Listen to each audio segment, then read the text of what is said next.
Welcome to Unit 23 in the Diploma of Youth Work. This unit is called Managing Service Response to Young People in Crisis.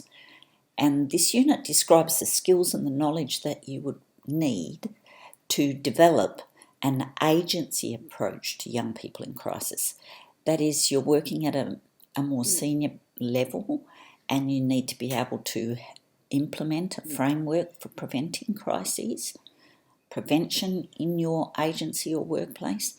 You need to be able to support other staff in responding to a crisis, and you need to be able to follow up in crisis situations.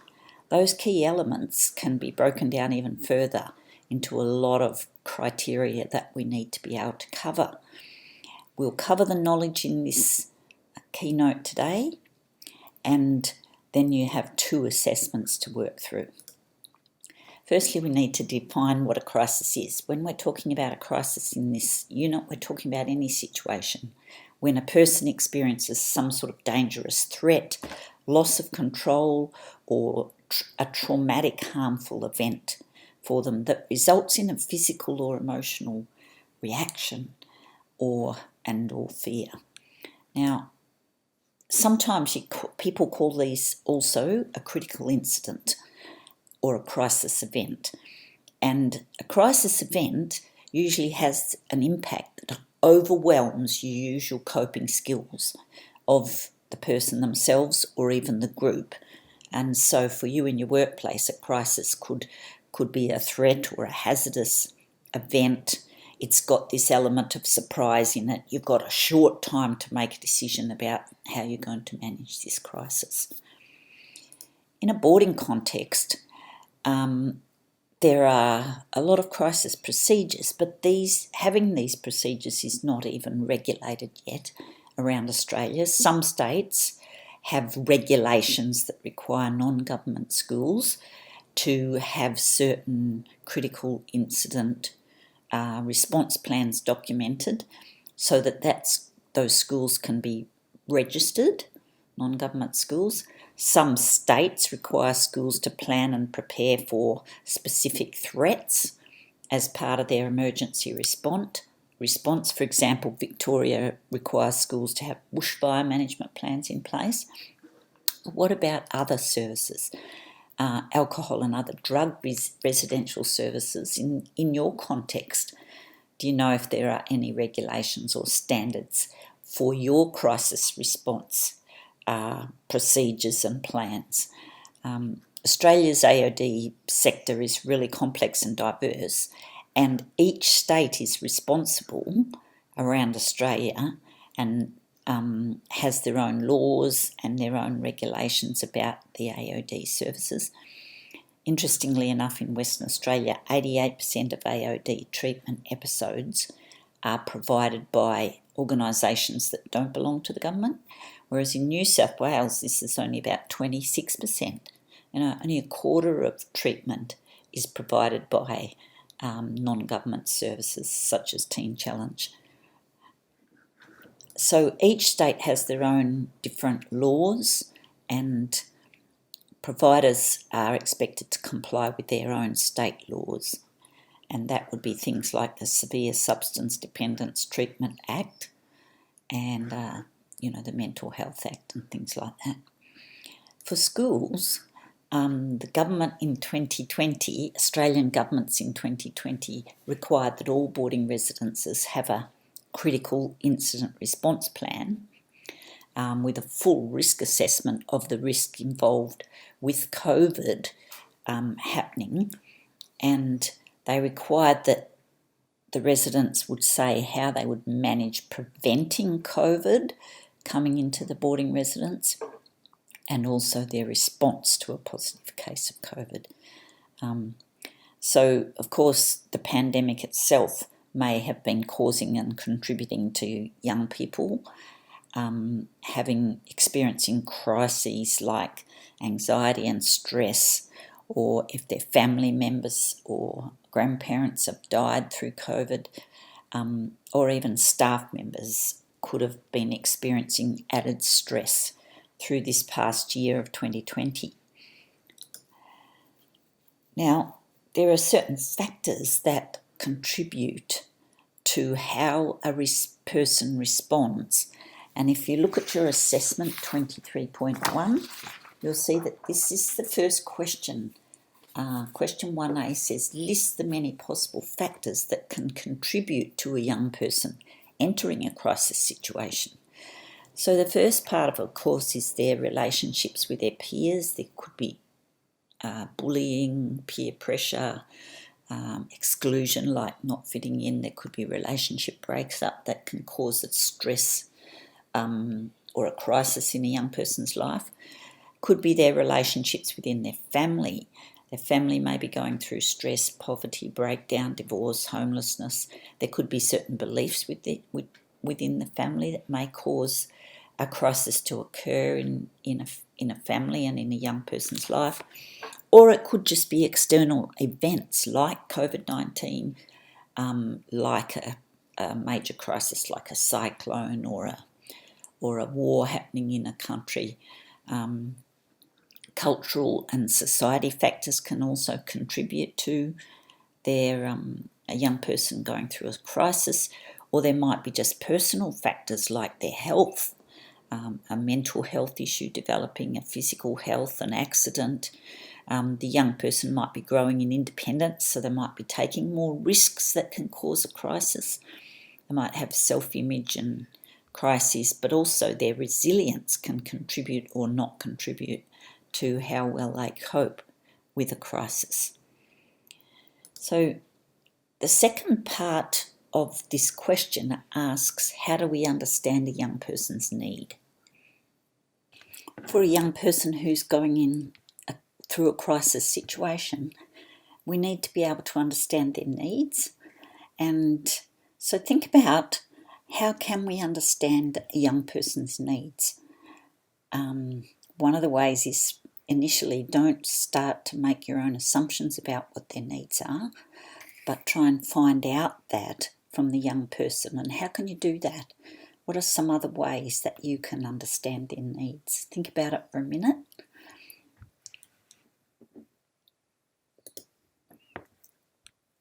Hopefully your thoughts were going down the path of, well, I need to have a relationship with that person.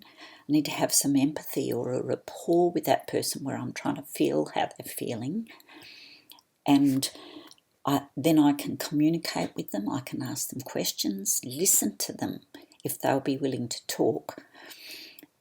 Particularly if they're not willing to talk, you might need to collaborate with others to find out their needs. That might be their family, their friend, their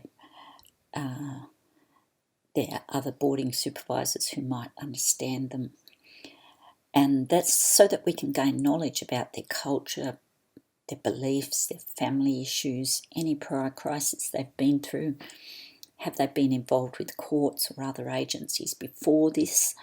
And that's all so that you can understand where they're at, particularly, for example, if a young person has a mental health issues and they don't understand what the issues are, what their symptoms are. They or the family might be embarrassed or think a mental health issue is a sign of weakness. So to understand those kind of needs and rights and beliefs going on,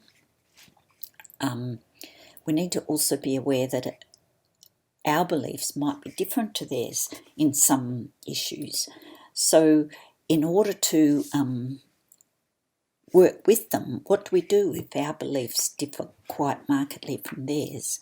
First of all, you have to be self-aware, be aware of your own beliefs and values, and make sure that you don't impose your beliefs and values on the young person if they're not willing to be open to that, or if you're going to in any way make them feel put down or that their beliefs or their culture is not as good as yours, for instance. You can't impose your beliefs and values, but we recommend that you use the professional values of our industry, of the boarding industry, of the community services industry, of the youth work industry. There are professional values that we need to stick to. also, young people have their own rights as we work with them. Think about what are some of the rights of a young person. What are the major rights? Part 3 is asking what are 2 of their major rights. Just think about that for a minute. What are their rights? You probably thought of privacy and confidentiality. They have a right for their information to be kept private and confidential, not to be shared unless they're willing for that. They also have a right to be involved in decisions about their care, and they have a right for their culture to be recognised and to feel safe about having a different culture maybe from other people in the organisation. In saying that, their rights should also be balanced against the rights of other people, their carers, their family, the residents, the community. And if there's any conflict in rights here, then we need to be careful how we work with that, particularly if there's any hint of possible danger to any other person or to themselves. So you might be thinking, well, what are some of these crises that a young person might be going through? Here's a list of just some of the young people's crises that happen around Australia, and maybe this can occur in your boarding school or your residence. So we ask you to think about this for question 2 and to not spend time doing this question now, but just to have a look at this list and think, well, am I aware of any of these types of crises that our young people have gone through? And then think, what signs were there? What were the type of signs that showed that this young person was going through that crisis? So they might have been going through a violent episode. So what showed prior to the actual violence, or the outburst of anger might have been raised voices. So what gives us the signs that somebody's going through a crisis? There's an interesting appendix in Unit 23 notes that would be good if you could have a look at. It's an appendix from a college in America that's actually tried to set out in a document to help people recognise if somebody's going through emotional distress, so that the college could have early warnings, be aware of any danger that might be arising through somebody going through some sort of a crisis. It's a place called Red River College, and I'll show you briefly. They show 3 levels of different behaviours, and if the behaviours are getting up into that red level 3, these behaviours are usually showing that a student's in obvious crisis and needs emergency care. So there might be some things like highly disruptive, there might be hostility, aggression, violence. They're unable to communicate clearly. Maybe they're slurring their speech, or they're garbled, they're disjointed thoughts, they're not talking coherently. They might be even losing contact with reality, expressing things that aren't real. They might be having suicidal thoughts, referring to suicidal thinking, or violence towards somebody else. If you look down in the yellow section, it might be simply signs like swollen red eyes, changing in their personality, or they might be depressed, lethargic, falling asleep. I know it might be hard to read, but if you can get that document out from the notes that you should have by email, then it might help you to talk about the 2 crisis situations in question 2. Now we need to go on and have a look at a framework for prevention of crisis in our residents. So this is an important part of your role when you're at a diploma level, is that you can be involved in creating this framework to prevent crisis in your boarding residence or in your other residents. It needs to be partly that you're able as a resident to identify risks that are there in your community, to be able to contribute to reducing the risk of these crises occurring, and part of that is to develop and implement and review policies and procedures, crisis policies, how you're going to respond. There's a quote here which is interesting. For preventing crisis, well, there are two kinds of administrators or people who work in a workspace, those who've faced a crisis and those who are about to. Crises will happen. So we need a good framework for preventing them. And there's 7 points in our framework here. And for question 3, we want you to make 1 point for each of these points. So put in at least 1 key point, dot point, under each of these 7 factors for a good framework that will help prevent too many crises happening in your residence. So the first one is just being aware of prevention as a residence. Have we got information available? Do we talk about preventing crises? And I'll just show you briefly what the other slides are going to look like. So there's some dot points here under this first one of preventing, awareness of preventive measures. So just going back to our list here, we need to have a focus as an organisation on promoting mental well-being. So how can we do that in a positive way and promote people to stay well and to not become stressed and things like this? We need a process to be aware of people's needs, like we we're just talking about in the previous question, and their risks that they may be taking. Number 4 is having prevention plans, creating a plan for somebody who's looking like they're struggling. Create a plan of early intervention in their lives, of how are we going to do that, who can we refer them to, how can we get the family involved. So having that plan for prevention. The second one is fifth one is how we communicate information about crisis. So we might have good crisis procedures, they might be up to date, but how do we drill them with our whole cohort? How do we work together to be prepared and to drill and practice those crisis procedures? You might have a good fire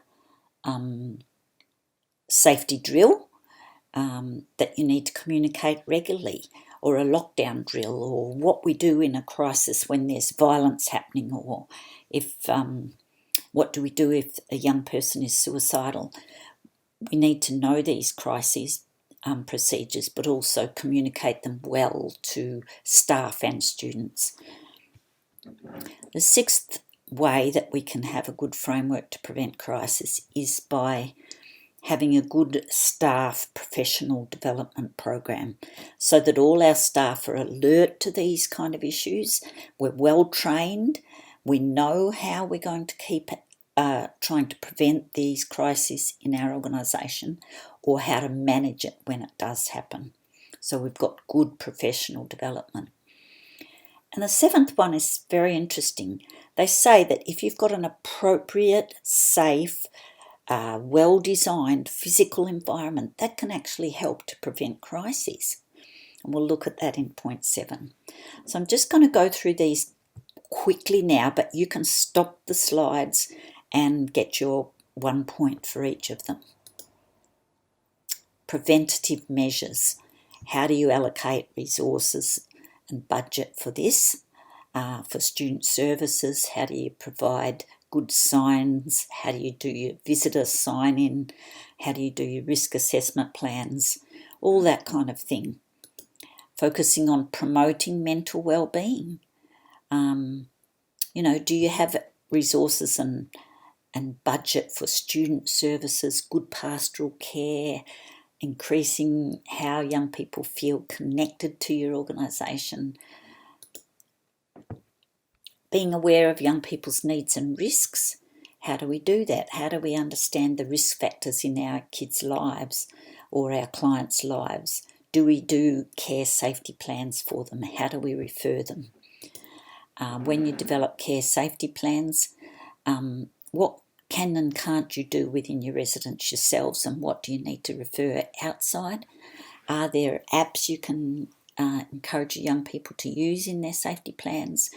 Who do you link up with? Can you do video links if you're in a remote area? That sort of thing. Number 5, communicating crisis procedures to the young people you work with, to your staff. Do you have good, clear procedures?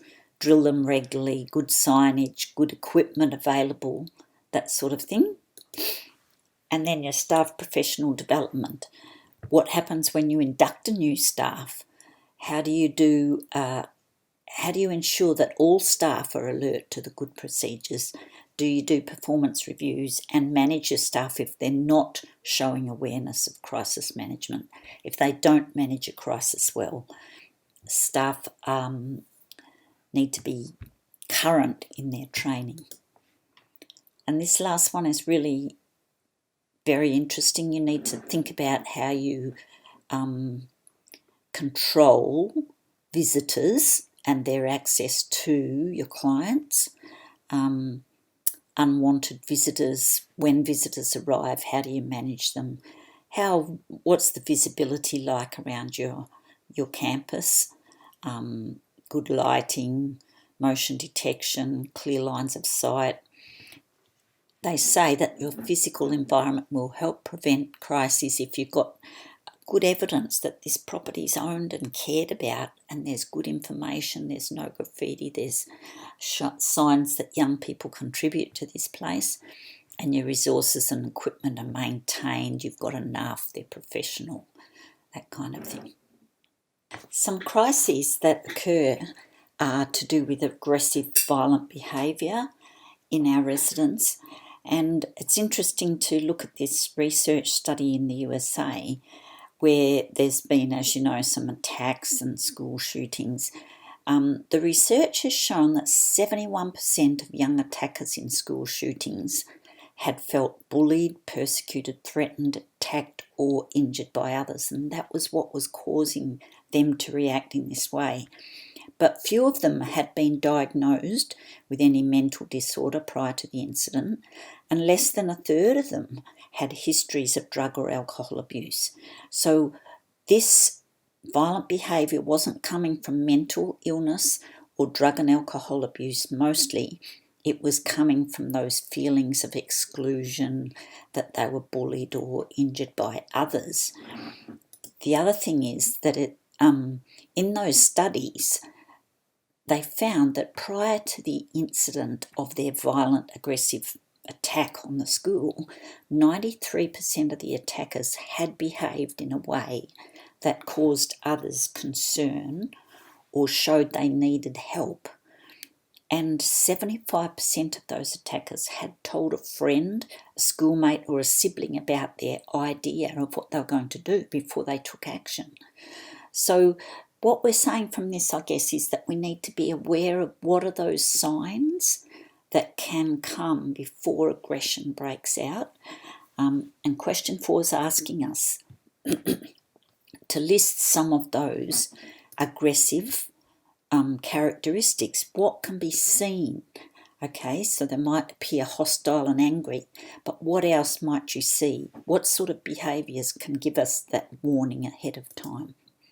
They might be defiant, intimidating, manipulating, forceful, verbally abusive, swearing, shouting, shaming others, embarrassing others, stalking others, dominating others. There might be episodes of moodiness or isolating themselves. So if we're alert to some of these aggressive indicators, we may be able to promote less aggression in those instances and save a crisis from occurring. So part B says, what are some of those methods that we can use to decrease this aggressive, abusive behaviour? We need to be able to listen and address their concerns. Show a bit of empathy. I can see that you're feeling upset. And build relationship. Don't try and dominate the young person with power from your position to control their behaviour. That doesn't work. We need to build a relationship of empathy, that helps us to de-escalate their behaviour early, so respond quickly if there's anything unsafe happening. Try and include young people in decision making and in your residence, and that sometimes can get them involved in, what sort of thing do you think will help with your problem. If we can also involve our young people as a body or as a group in creating a positive, good physical environment, that can help, as we saw. Our professional staff need to be calm, able to stay positive, firm and patient in crisis, act professionally, respond professionally. We can also work on teaching young people problem solving in safe and non-violent ways. And some of those are from this whole brain training that you had in Cert 4. We can build new pathways in young people's brains by developing a strategy before a problem occurs, like move it or lose it, not trying to make them sit down and be quiet when they're feeling upset and angry, but let them go and let off some steam in a physical way before they lose it. That sort of thing. Those strategies are there if you remember them from Cert 4. As a staff member of an organisation working with young people, we have certain responsibilities if a crisis does occur around recording, reporting and notifying about critical incidents, and staff need to be well aware of these. Our first responsibility is we must complete any documentation that's required to do with a critical incident or a crisis. We should record what occurred in a factual, prompt way and report it on the appropriate form, say a critical incident form or an incident form that you have in your residence. You may be required to cooperate with any investigations and debrief about it, give feedback. And then as you're going through that debriefing and feedback, you can review and recommend changes in the policy or the procedure that you used if it didn't work well or if it did work well. So as you put down those responsibilities for question 5, part A, could you also look in the column on the right, and it asks you to say whether you think this is covered in your policy and your practice. In your workplace, are you required to keep documentation, and how? And are you asked to cooperate with investigations, debrief, give feedback, review and recommend changes to policy after a crisis? Is there an opportunity for you to do that in your practice after a crisis? Then part B of this question asks then, what are the employer's responsibilities after a crisis? Well, under workplace health and safety laws in Australia, any critical incidents where people are harmed in your workplace, whether they're staff, students, visitors, anybody, we must notify. The employer must notify the workplace health and safety body of your state. And we'll talk a bit more about this later on, exactly what sorts of incidents have to be notified. But no matter what kind of crisis a young person's gone through, we should keep it in our critical incident log, and that would be your employer's responsibility to keep that log, to cooperate with any investigations from outside. If it was a critical incident, then the site should be secured until it's cleared by an investigation, so you can't just have somebody come in and clean up the situation. You might need to keep it secure just as it was. Then also your documentation needs to be stored and handled, maintained and sometimes exchanged with other bodies appropriately. So there's got to be security around your documentation. Your incident reports need to be kept confidential and only accessible by the right sort of people.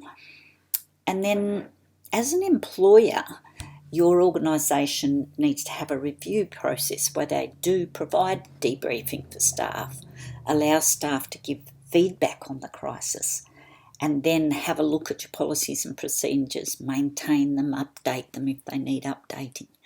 So these are a crucial part of your role at a diploma level. You might be one of the people who's called upon to do some of this in your workplace. It means when a crisis occurs, we really do need to be familiar with our crisis procedures.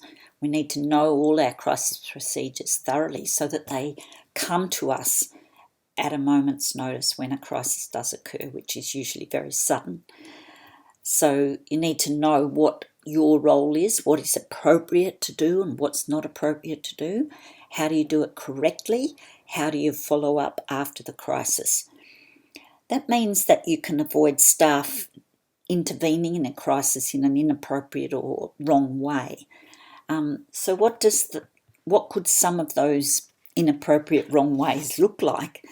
For question 6, you need to put down, discuss together first of all. Just stop this audio and have a think about what are some of the ways that would be inappropriate to intervene the wrong way in a crisis, a physical crisis that's happening, or with a young person going through a crisis.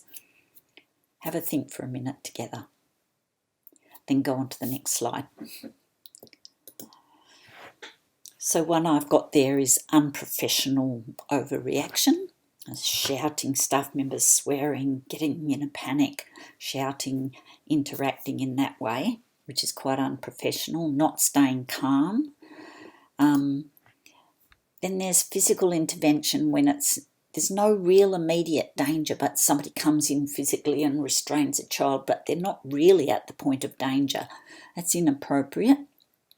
Or coming in and physically intervening, like grabbing a person, holding them, putting them down in an over-harsh, forceful kind of way. Overreacting in that incorrect physical way. Any kind of mechanical restraint of a person or corporal punishment, intervening with a physical punishment of some sort, or tying up a young person. These sorts of things, unless you've got a very serious situation where you need to mechanically restrain somebody, should be done just in a physical way, in the correct way, and you need training for that. Any disregard too for boundaries of time and place and physical touch, they can be inappropriate. And also think about some unethical practices. It's not appropriate to deprive people of meals anymore in this day and age, to threaten a young person that, if you don't, stop running away or going out at night or doing such and such, you're not having any dinner, or you'll be locked out of the building and they won't be able to get shelter. That's inappropriate and unethical. What are then, the next part of this question says, what are some of the potential repercussions of that kind of behaviour? What can actually occur, and how can that affect people if you do behave in these inappropriate ways as a staff member? Think about that for a moment and then go on to the next slide.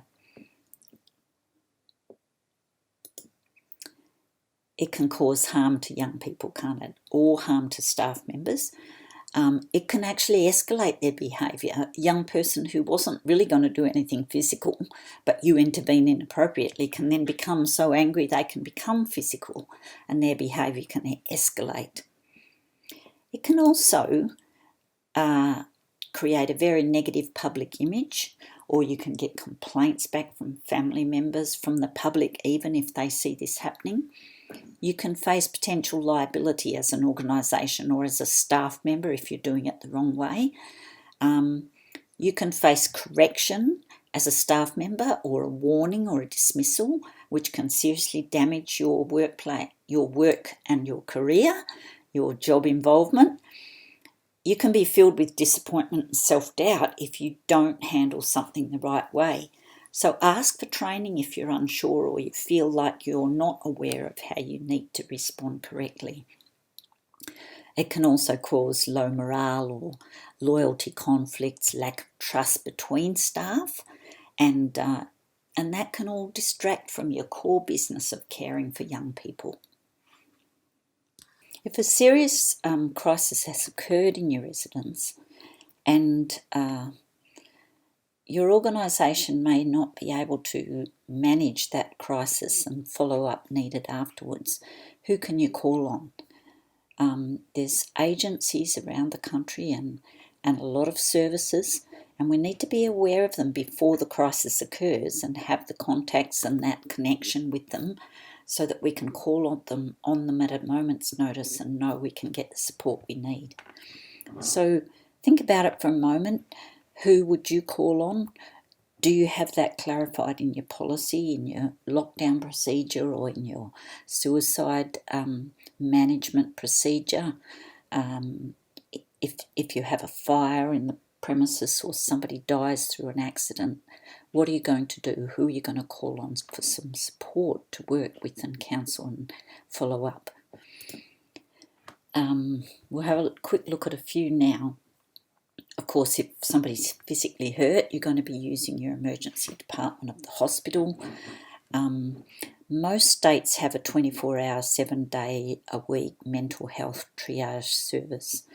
Like in WA, we've got Rural Link for emergencies in regional areas.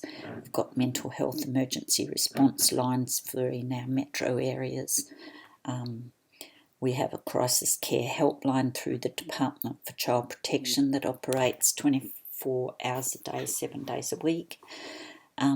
Organisations like Headspace may not be as available on weekends and after hours, but they are very helpful during hours. They do have a very good school support for incidents of suicide attempts and or a suicide in a school or a boarding residence. I've got this toolkit which can work with your residents to know what to do in the aftermath of a suicide attempt, and which has happened around Australia in boarding schools. Other support agencies and services in WA particularly, there's things like Youth Futures if young people need drug education, emergency relief, homeless crisis accommodation if the young person's removed themselves from the residence. We've got Youth Link and Reach Out. In other states, you'll be able to find mental health triage services, and you should know all these and have them in your policies. There are also callback services or external things like Lifeline and Kids Helpline. If you're in a government school or residence, of course, your education department will have a crisis care unit, and they will also have recommended places to contact and work with you. So really, you need to know your residents' mechanisms for responding to a crisis. What are your procedures? Are they appropriate and current? How do they assist you as workers to deal with the crisis situations? What mechanisms are in place to prevent crisis but also to assist in a crisis? And are you as staff and workers trained and familiar to be able to deal with the crisis situations?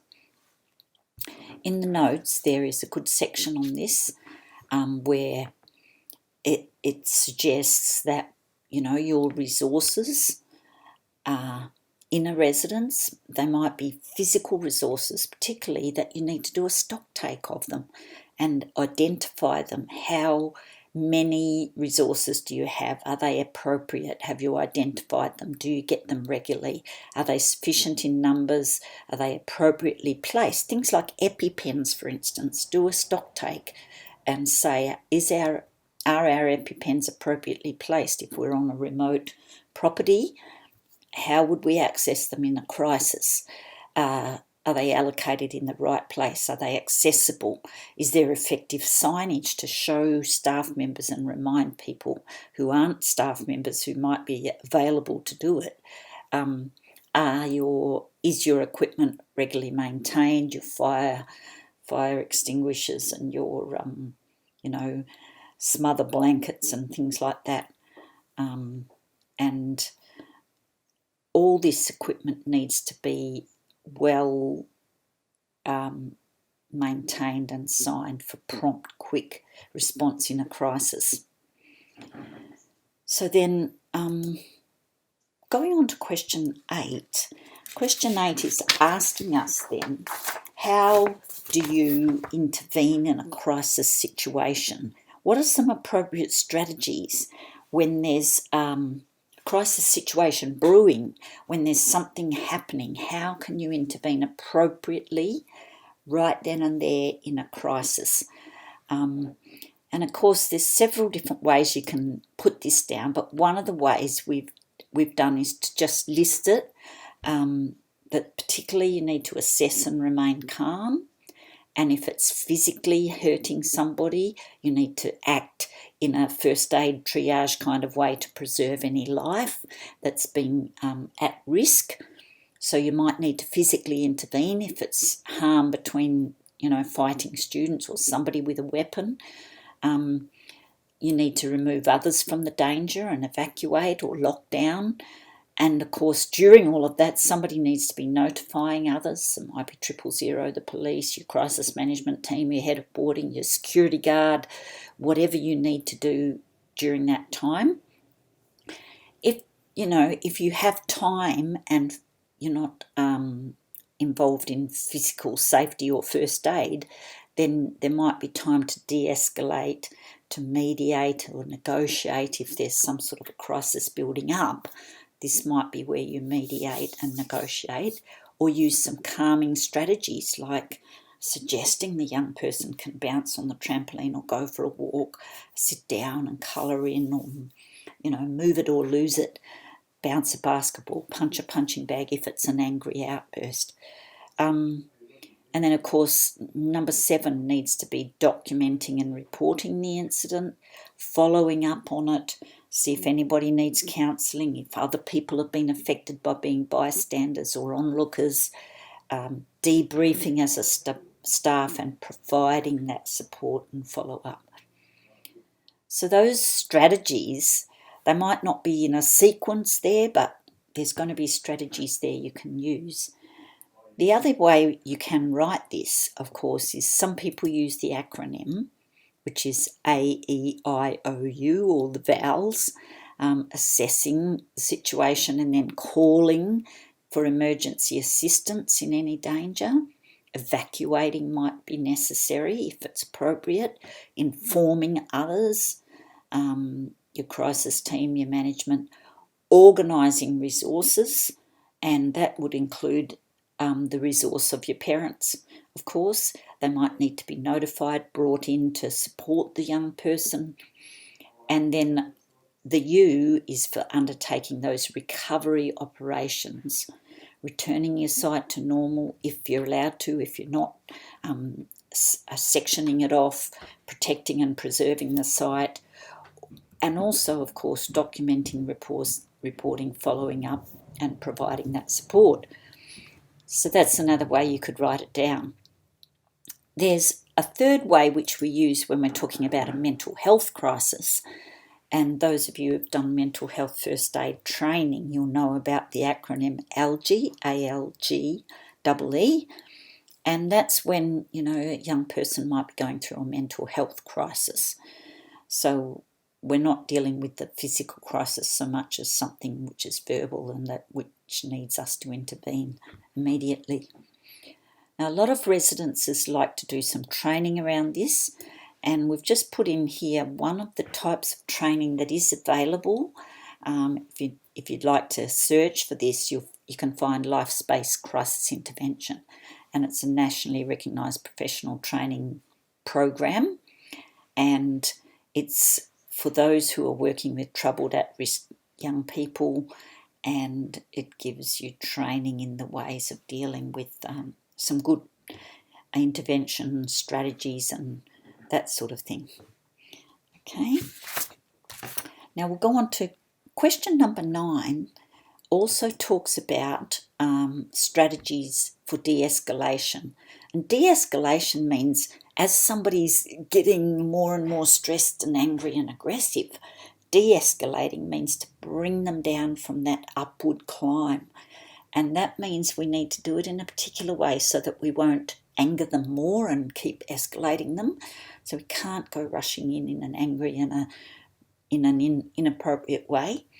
What are some strategies to de-escalate people's anger and aggression? An important one is to leave space and also be aware of how you can get out of the way if you might be physically at risk.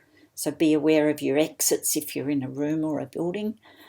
Try and remove anybody who's an audience, because that can sometimes cause the young person to continue because they play to the audience, or they react because the audience interjects and makes them feel worse.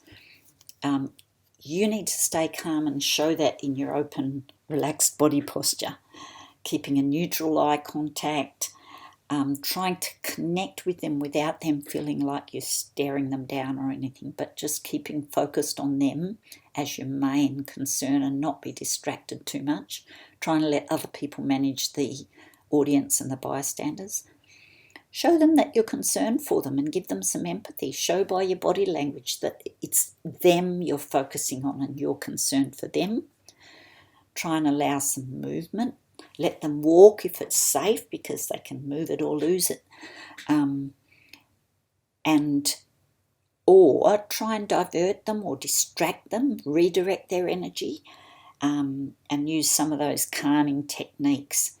Even having somebody, offer them a cup of coffee or a cup of something, cool drink, to relax and distract, while all the time you might be needing to seek assistance from others if something is really needed.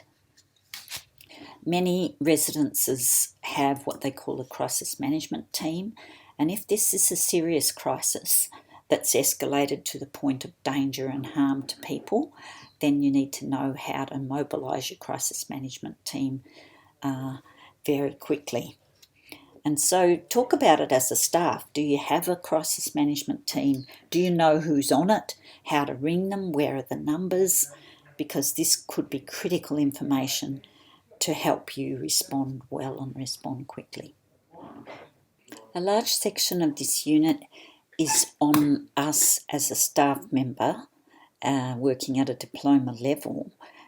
We need to be able to provide information and training to clients or students in our organisation, but also to parents and other staff as well.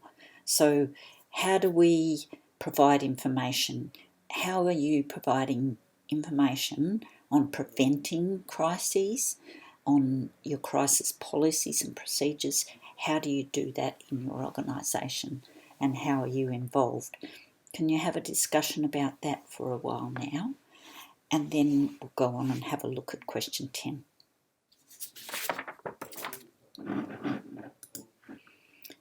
So how do we provide information and training on a crisis, possible crisis situation to the students or clients that we work with?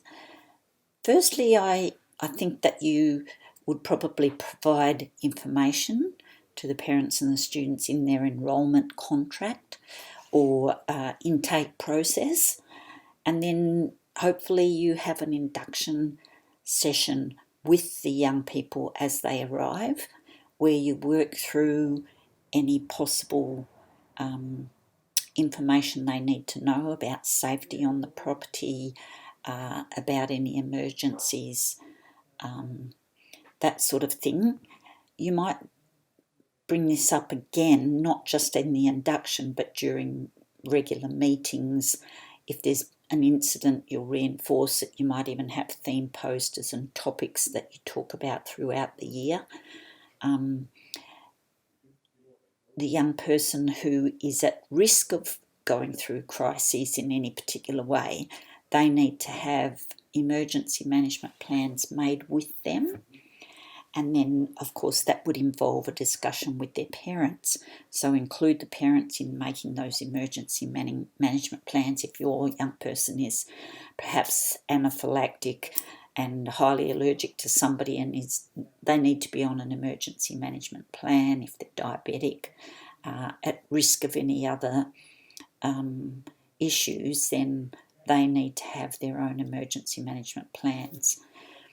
Then as an organisation, you would need to be doing fire and lockdown drills at least once a term. If you have a high turnover of students, you might need to do it even more often than that, because every young person on the property and every staff member needs to have been through one of these fire drills, fire evacuation drills, and a lockdown drill for if you have an armed intruder coming in from the outside, how you can lock the property down. Also, if you're taking students to the beach or to water bodies, you need water safety drills and those kinds of things. So think about it from your workplace point of view and try and discuss now if you're doing those kinds of things with your clients. Then part of your requirement in this diploma is also to be able to provide information and training to other staff. So you might be in a senior position and therefore you need to be able to provide induction, talk about your policies, at induction of a new staff member, how you do your behaviour management, how would you intervene in a critical incident or a fight, those kinds of situations. How do we do that in our residence? Your staff need to also have been through those regular drills for lockdown, fire evacuation, intervening in fights or physical events. They need to know where all your policies are for your critical incidents, but also what does that mean for their role. You can also discuss this regularly in your staff meetings and in doing reviews of those policies and drills. And then you need to also ensure that your staff are currently trained, their currency is up to date with their first aid, your fire wardens, your swimming safety bronze medallion training, trauma training or child protection training. And how do you keep a record of all that so that you know your staff are current? You might need to be the one that actually manages that recording process, or at least alerts the residents to the fact that you need one of those recording processes to keep up to date with everybody. There are lots of different professional development courses available for people who need to work in this space. What about parents now? How do you provide information and training to your parents? Do they need it? If they don't live near the property, why do they need it? Discuss how you do this with parents or guardians. Do you have a time when you're discussing that during their enrolment process and when they're signing their contract? Do parents get given a handbook when they enrol their student? What about if there's a complaint or a discussion or some conflict coming from the parent? Do you regularly refer to policies rather than getting into arguments? And of course, if their young person needs an emergency management plan because they are at risk more than others, or a behaviour management plan, then do you include the parents in that? Let's go on now to question 11. Part of your role in the workplace at diploma level is to also help your residents to regularly review and update its crisis policies. And this is really important, so much so we do a whole assessment. 23.2 is on reviewing and updating a crisis policy. So how does your residents do this? Firstly, if you have an incident, then there should be opportunity for you to debrief your staff, talk together as a staff, go back over the incident, review the policy, look at how you responded and see how well it went with all staff involved. Your organisation needs to, of course, be doing their reporting and cooperating with any regulators. If it was a workplace health and safety incident, then you need to be reporting that. Of course, you might raise these issues as a regular item in your staff meeting, because that'll help to keep it at the forefront of everybody's minds. Your policies need a regular review schedule, so it might be every year that you review your policies, or you might put a version control down the bottom of each policy, particularly if it's not for 2 years maybe, or if it's going to be reviewed next year, then you'll put to be reviewed in June 2021 along the bottom of your policy. And that's version control. Occasionally there'll be a legislation change, as was recently to do with mandatory reporting of child abuse, where boarding supervisors became mandated reporters, and so everybody had to change their policy in some states. So if there's a legislation change in any way and you're notified about a mental health review or anything like this, then you might need to change policies. When if your students' needs change drastically in any way, or if you have a change in staff or take on a new staff member that's particularly going to work in a certain area of this, then you might need to review your policy. And particularly if you're preparing for a regulatory visit by somebody who's investigating or regulating your organisation or doing an audit, then of course you would be going back over and reviewing all your policies and procedures. So once you have that list of methods there in question 11, can you then give me an example of something that you've done recently in your residence, perhaps over the last year, of when you did review or update a policy or a procedure? How did you do it, or when you last discussed it, or have you currently got an audit or a regulatory visit in view, and what are you doing to prepare for that? So one of the points was to review it after an incident, and this is a valuable occasion. I mean, you can get some good out of a serious incident if you evaluate it with your staff and talk about how well did the procedure work, how well did people respond, recommend any changes to the procedure to improve it, or that you do drills more often or something, and then follow up who's going to do that, responding to that, who's going to follow up and implement that, document who reviewed it, what staff were present during the review, and then make sure you change your version control on the bottom of the old procedure, archive, get rid of the old procedures and put the new procedure into circulation so there can be no confusion. Now we need to look at incident notification in Australia. We do have a Workplace Health and Safety Act, which is law in Australia. And there are certain incidents in Australia, that can occur in any workplace that are compulsory to be notified. They're called notifiable incidents. They must be recorded and notified, and the information about it must be managed. That means that your information must be kept secure and confidential, but accessible as well to any review by the regulators in your state. Excuse me.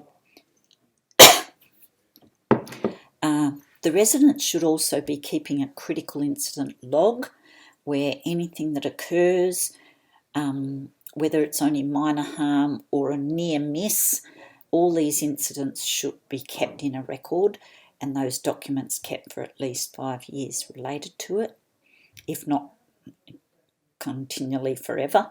And then appropriate procedures and staff training needs to happen to make sure that notifiability, that recording and notifying and the log and all of that needs to be kept. So you can't just assume that staff who come in, new staff in the office or new management team, You can't just assume that they realise that this is what's got to happen. So there's got to be proper procedures around keeping these documents and doing it right. So we've got this fact sheet, which is the Workplace Health and Safety Incidents fact sheet about notification.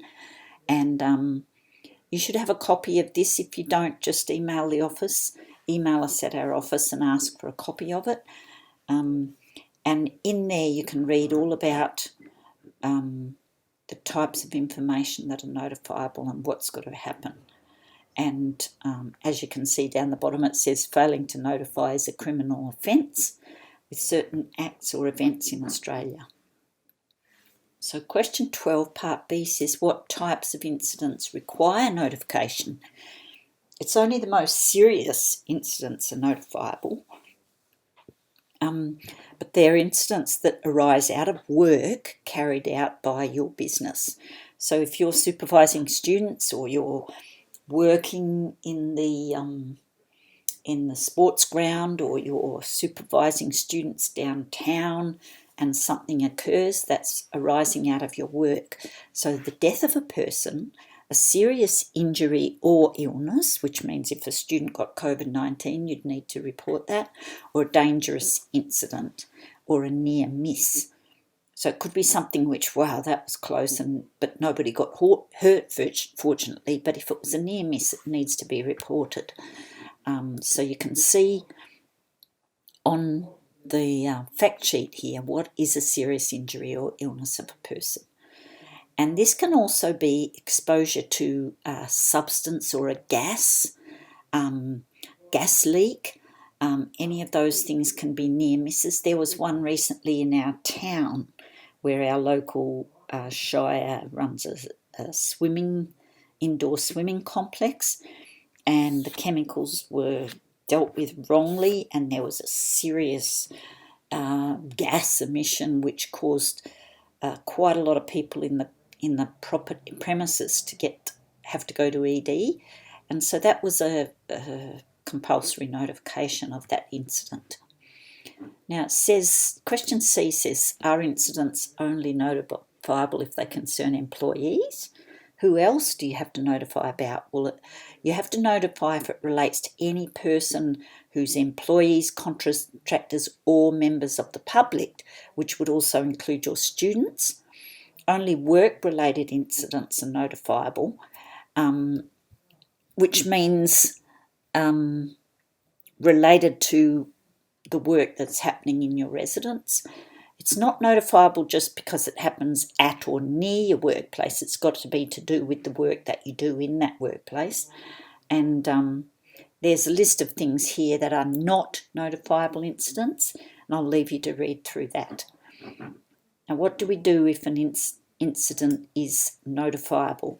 When it occurs, the Act requires that you immediately notify the regulator, usually by phone, when you become aware of it, but then they might ask you for written notification within 48 hours. They might also ask you to preserve the site until the inspector can arrive or directs you otherwise, and they'll want you to cooperate with any investigation. So failure to notify is a criminal offence, and there's penalties that apply. Now, in following up victims of a crisis, we're going to need to be very sensitive and make sure they get the appropriate support. Staff and managers need to know how to support even your colleagues and workplace colleagues. Ensure that they are not getting to feel like they're to blame for the crisis if they were the one at hand. People will react in different ways, and so we need to be able to report each other as staff particularly. The way a person responds to a crisis will depend on, the size of the crisis, their emotional state at the time, how resilient they are, and how much support and relationship that they have. Someone they can talk with, someone that they can share with, debrief and discuss with. For staff, after a crisis, some of the signs that they have been through that crisis and may need extra support is showing a lack of confidence or having trouble sleeping and nightmares, anxiety, anger, depression, guilt, having difficulties performing tasks they normally would be able to perform, needing absent days, fear of coming to work again, feelings of incompetence, increased use of alcohol, caffeine or medication. These can all show some sort of post-traumatic stress disorder. So we need to be sensitive to each other and give each other the support that we need after a crisis. Some of the types of post-critical incident response that your residents can use after a crisis. Firstly, you might need to do some same-day crisis service. Get hold of somebody on that very day to come in and assist, particularly if you're working with a group of young people who all need somebody to listen to them, make sure they're okay, work with them. You might be able to access that through Headspace, or you might have school psychologists. There's a lot of talk in documentation around crises about critical incident stress debriefing. Now, it's okay to sit down with your group of staff and do a debriefing, but we'll talk about this actual stress debriefing in a minute. And then, of course, most residences would have access to some sort of employee assistance service where their employee can get support with work-related problems that might be impacting on their well-being.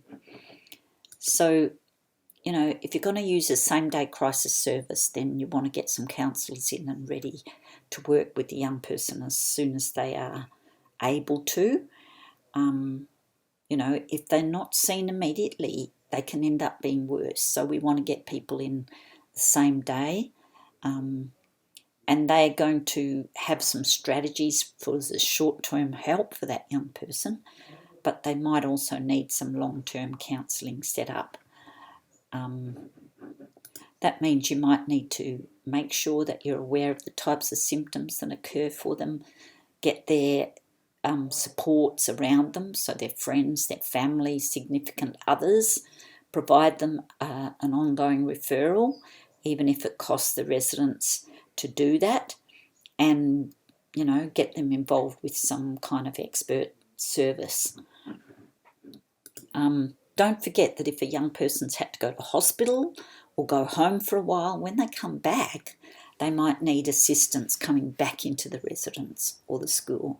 So you might have to arrange catch-up work, monitors, helpers, good routines to support them to settle back in. Ongoing relationships with staff is critical, and you might even need their permission to talk to the rest of the student body. If there's a whole lot of rumours floating around, you might need to combat that with some facts. So talking it over with the student and their family beforehand, but as a staff you might need to have a preparation time to handle when that student does re-enter. This is particularly for students who've been a victim of a violent attack or through a suicidal episode or involved in an accident, that kind of thing. Or if they've had a family member go through any of that, then they'll need help to settle back into the residence when they come back after a funeral, that sort of thing. Critical incident stress debriefing. This is an actual professional way of handling with a post-traumatic stress situation, and but it's not known to be actually proven to be that effective for children. This is more for your staff. It needs to be done soon after the incident to reduce the stress of their trauma. It's meant to be an ongoing therapy though, not just a one-off session. And so, the professionals will do this. You need to employ somebody to come in and help you with this. And as I said before, staff will need assistance to have debriefing, employee assistance services, self-reflection. Staff need to be willing to admit if they're having trouble and need support. We can give them opportunity to participate in reviews and make recommendations for changes, and that will help them in their response to that crisis. And that's the last question. I just want to say that there's a good TED talk out there available about stress, and it's particularly good if, for staff members who have a fairly stressful kind of workplace where there's a lot of these critical incidents maybe occurring on a fairly regular basis. This lady, Kelly McGonigal, talks in their TED talk, and they did a big study on stress and is it harmful for your health to go through stress. And they said actually how you think about stress means whether it's harmful or not to you. The belief that stress is bad for you increases your risk of premature death, not the stress itself. So if you change your thinking about stress and see that it can be actually good for you, it can make you healthier and stronger. So that's a good one to have a listen to. I said before that you'll be needing to do assessment 23.2, and we need to discuss that with you and how you're going to go about that, because there is part of it which involves training somebody in your staff residence and reviewing, going through a document, reviewing it, updating it, and then working with somebody to show that you can train people in that new policy. So please get a hold of us and talk that one through. Thank you.